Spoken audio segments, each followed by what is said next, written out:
मैं हूं कविता उपाध्याय, आप हैं नमामि डिजिटल के साथ। रामकुमार राणा जी हमारे साथ में हैं, समाज सेवी हैं, वरिष्ठ भाजपा के कार्यकर्ता हैं। आज हम बात करने वाले हैं क्यों इस बार इतिहास रचा गया। उत्तर प्रदेश में जब हमने लास्ट टाइम इनका इंटरव्यू किया, इन्होंने कहा कि दोबारा योगी जी ही मुख्यमंत्री बनेंगे और फिर से भाजपा उत्तर प्रदेश में आएगी। और आज परिणाम सबके सामने हैं, यूपी में बीजेपी सरकार बनने जा रही है। इसी कड़ी में एक फिल्म जिसकी चर्चा सभी की जुबान पर है, द कश्मीर फाइल्स। सर देखकर आए हैं, क्यों ये फिल्म देखनी चाहिए, क्या चीज़ इनको खास लगी, सब पर चर्चा करेंगे। और सबसे पहले बधाई होली की, आप सभी को होली की ढेरों शुभकामनाएं। राम कुमार जी, आपको बहुत बहुत बधाई होली की, और नमामि डिजिटल पर आपका स्वागत है सर। बहुत बहुत धन्यवाद। और नमामि डिजिटल उसके दर्शकों के लिए और आप लोगों के लिए सबको बहुत बहुत बधाई होली की शुभकामनाएं। राम कुमार जी, पिछली दफ़ा हमने आपका इंटरव्यू किया, आपने बहुत कॉन्फिडेंस से कहा कि उत्तर प्रदेश में भगवा ही लहराएगा। क्या कारण है कि जनता ने पसंद किया फिर से डबल इंजन की सरकार को? ऐसा है, अब की बार जो चुनाव हुए हैं यूपी के, उसमें जो जातिवाद, धर्मवाद, जो इस तरह के मुद्दे होते थे, कुछ नहीं। अब की बार जनता ने स्वच्छ शासन, सुरक्षा और तुम्हारे क्या नाम है, यूपी की जो विकास जो हुआ है, सड़कों से लेके और राशन से लेके, ये सब उन मुद्दों पे अब की बार वोट हुआ है। और उसमें सबसे ज़्यादा महिलाओं ने बढ़ चढ़ के हिस्सा लिया है। और ये हमें पहले से भी पता थी।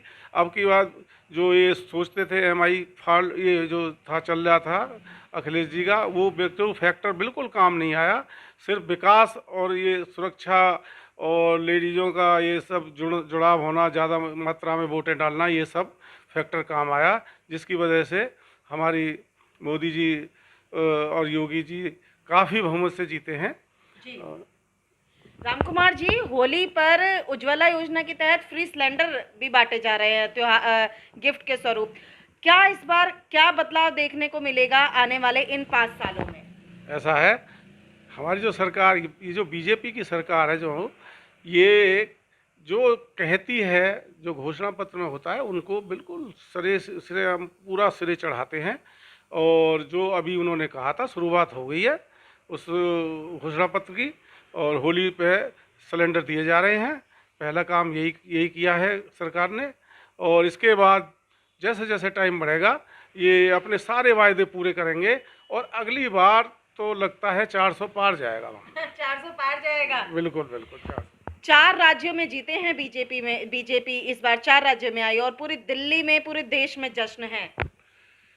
ये तो बहुत खुशी का जश्न है कि चारों राज्यों में दोबारा सरकार आई है। ऐसा कभी हुआ नहीं है, यूपी में तो हुआ ही नहीं है। 35 साल में पहली बार ऐसा वो टूटा है, मिथ्या टूटा है। और ये भी कहा गया कि जो नोएडा आते हैं मुख्यमंत्री, वो दोबारा नहीं आते, वो भी देखो सारा टूट गया, मिथ्या।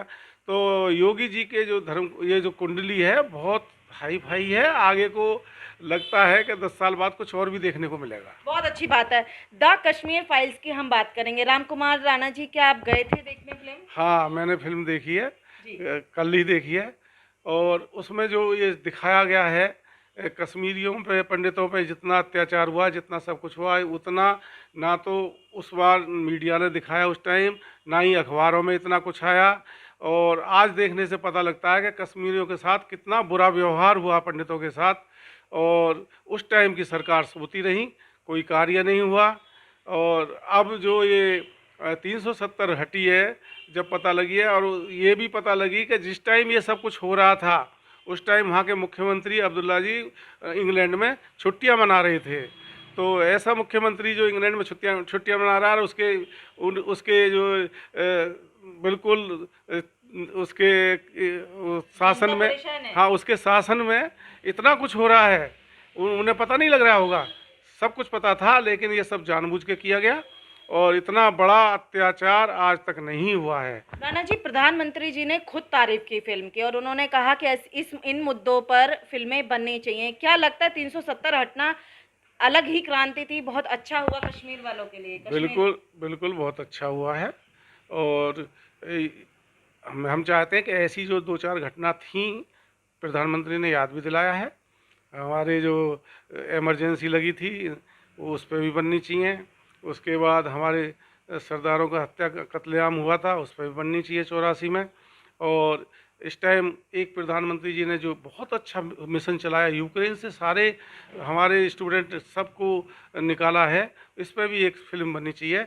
ऐसी घटनाओं पे अगर फिल्म बनेंगी तो जनता को सारी बातें बिल्कुल क्लियर होंगी, क्योंकि कुछ बातें फिर भी पता नहीं लगती कि ये सब कुछ किस मिशन से किस तरह से हुआ, इसमें डिटेल आती है। और इसमें जो है जो अनुपम खेर का किरदार है बहुत ही अच्छा उन्होंने निभाया है। राणा जी, आप फिल्म देखने गए, कैसा माहौल था थिएटर के अंदर? थिएटर के अंदर जब पिक्चर देखने के बाद जो थिएटर का माहौल था, बिल्कुल ऐसा लग रहा था जैसे कोई राजनीतिक मंच हो, उस तरह से नारे वहाँ लगे हैं। और जनता इतनी खुश है, बहुत खुश है इस पिक्चर को देखकर, और वो डिमांड भी कर रही है कि उनके हत्यारों को सज़ा दी जाए और दोबारा विस्थापित किया जाए कश्मीर में। ये उन्होंने डिमांड भी की है और सरकार को इतना करना भी चाहिए, क्योंकि जो बेचारे इतने सालों से अपने वहाँ से भटक रहे हैं, इनको दोबारा प्लॉट दे के वहाँ विस्थापित किया जाए और उनको रखा जाए। ये हमारी उनके लिए बहुत शुभकामना है, पंडितों कश्मीरी पंडितों के लिए, जिन्होंने बहुत दुख सहे हैं। क्या भारत माता की जय और वंदे मातरम के नारे भी लगे थे? बिल्कुल, बहुत नारे लगे। भारत माता की जय भी बोली गई, वंदे मातरम भी बोला गया, जय श्री राम भी बोला गया। तो बहुत अच्छा लगा उस टाइम माहौल, कम से कम 5 मिनट माहौल बहुत अच्छा रहा। और पिक्चर में देखने वाले ज़्यादातर यंग थे या 50 साल से ऊपर वाले थे। क्या कहना चाहेंगे आप दर्शकों को, क्योंकि होली भी है और आप फिल्म देख के आए हैं, क्या कहना चाहेंगे दर्शकों को, देखनी चाहिए फिल्म? हम तो चाहते हैं कि अब की बार होली पे फिल्म देखने जाएं। होली ना खेलें कोई बात नहीं, लेकिन इस फिल्म को ज़रूर देखें। इससे आपको पता लगेगी कि हमारे देश में ही, अपने देश में ही, अपने राज्य में इस तरह का जुर्म, इस तरह का जुर्म अगर पाकिस्तान से युद्ध होता तो मान लिया जाता, लेकिन ये इस तरह, या पाकिस्तान करता तो मान लिया जाता। ये कश्मीरियों ने ये सारा कुछ किया है, अपनों ने ही ये सब किया है, और अपनी सरकार कुछ नहीं कर पाई। इसमें जो इसका बिल्कुल खुलासा होना चाहिए, खुलासा तो हुआ है, लेकिन इस पर जो है पूरा कानूनी शिकंजा भी कसना चाहिए। जी, बहुत अच्छी चर्चा रही राम कुमार राणा जी से। इन्होंने साफ बात की बीजेपी की जीत की भी, और साथ ही द कश्मीर फाइल्स की जो बात है, इन्होंने अपना जो एक्सपीरियंस शेयर किया वो आपके सामने रखा। क्या है आपका एक्सपीरियंस, कमेंट करें। और अगर फिल्म देखने अभी तक नहीं गए हैं तो फिल्म भी देख कर आए, और फिल्म अगर देख चुके हैं तो कैसा आपका था थिएटर में एक्सपीरियंस, वो भी शेयर करें। देखते रहिए नमामि डिजिटल। आप सभी को होली की ढेरों शुभकामनाएं।